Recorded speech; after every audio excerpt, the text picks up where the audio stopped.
Maria was 32 when she first seriously realized that trusting her child to a stranger was even scarier than returning to a demanding job after a long break.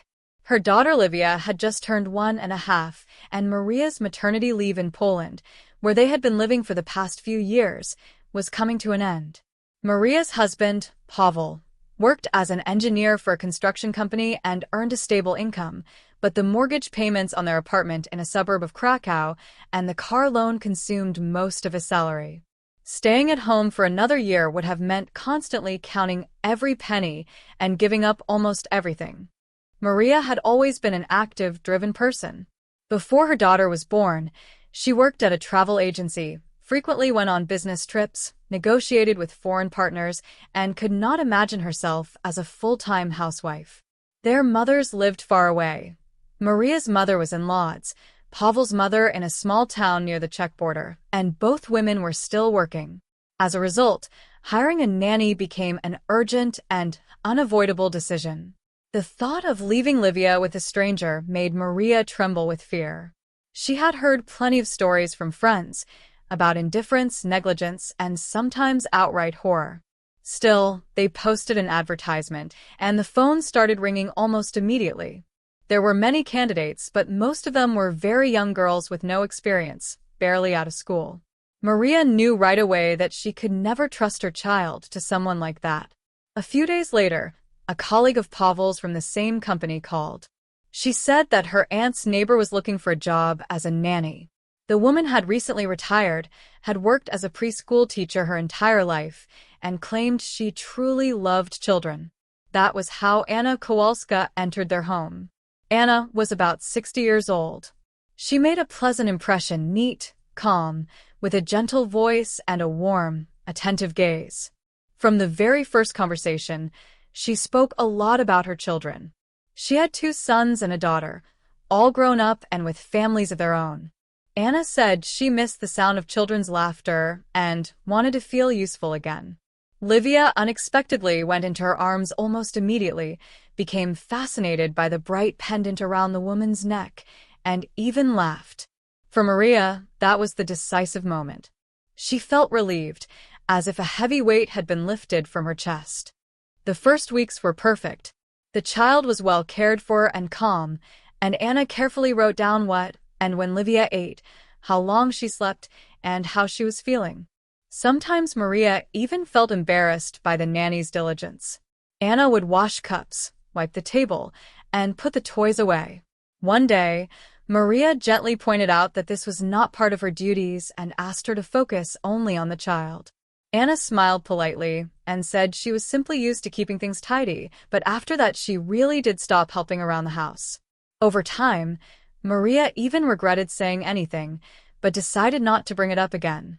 Before Christmas, they decided to give Anna a present. Maria had noticed that the woman carried a very old, worn-out backpack, so she bought her a high-quality leather handbag and a wallet.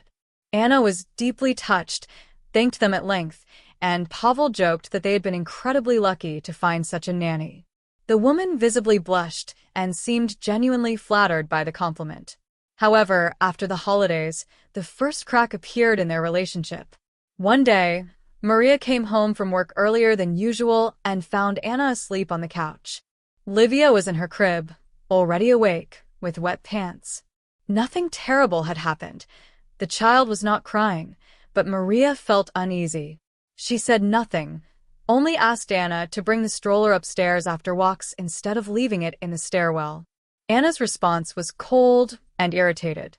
The remark clearly displeased her. From that day on, things began to change. The apartment was increasingly messy, toys and shoes lay scattered everywhere, and dirty dishes were often left in the sink. Anna started ignoring requests, and one day Pavel could not find important documents that were always kept in the same place. The papers were later found crumpled and dusty behind a cabinet. Maria tried not to overthink it, but her anxiety kept growing. One day, when she returned home, she found neither the child nor the nanny in the apartment. At that time, Livia usually had just woken up from her afternoon nap. A few minutes later, Anna appeared in the stairwell with a stroller and calmly explained that they had been to see a doctor, the child had fallen on the playground. Maria was shocked. No one had called her or warned her. Fortunately, it turned out to be just a bruise, but the conversation became tense. Anna replied that it was impossible to watch a child every single second. For the first time, Maria seriously considered letting the nanny go, but quickly realized that finding a replacement immediately was unrealistic. A few days later, Maria and her family went to Germany for a week to visit her parents, who had been living there for many years. While there, Maria's mother unexpectedly offered to help. She was planning to retire and could come stay with them for several months. Maria was overjoyed. But that same evening, Anna called. She said her handbag had been stolen, along with the keys to their apartment and a piece of paper with their address. Pavel rushed home immediately. No one had broken into the apartment, but the locks had to be changed.